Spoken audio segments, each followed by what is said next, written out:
Tenn News reporter Becca Habegger spoke to experts today. And Becca, they say today's warning is due to something we all know called ozone. That's right, Robin and John. Of course, we all know very well about the ozone layer up in our atmosphere, which helps protect us from the sun's ultraviolet rays. But the ozone that hangs out down here with us on the Earth's surface is a little different.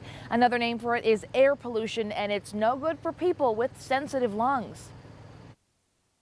If the horizon looks a little hazy this week, it's probably not your eyesight. What's happening now is there's a lot of ozone in the air, and that's from pollution. Dr. Bob Overholt of the Allergy, Asthma, and Sinus Center explains. That's from automobiles that put out exhaust, and that ozone there will irritate anybody's airway.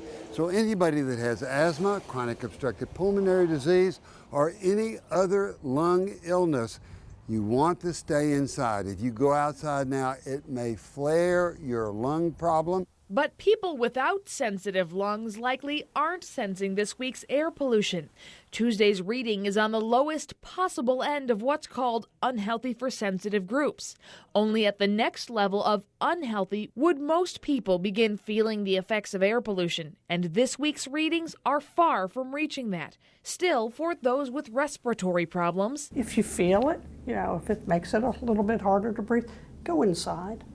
Don't stay out. Lynn Liddington is director of Knox County Air Quality Management and says it's good to be aware of ozone. It's harmful to young children because they're outside and exposed to it a lot more than we as adults. Likewise, it can be harmful to people that have to work outside all day. She says the peak pollution times are between 10 or 11 in the morning and 5 or 6 in the evening when sunlight is most intense. She encourages people to limit their driving and carpool when they can to help reduce pollution.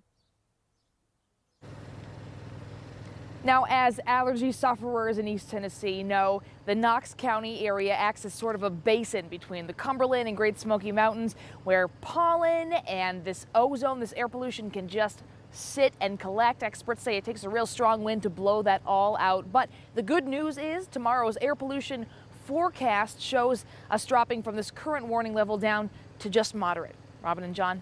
We won't hold our breath, but we're going to be glad to see it, Becca. Thanks very much.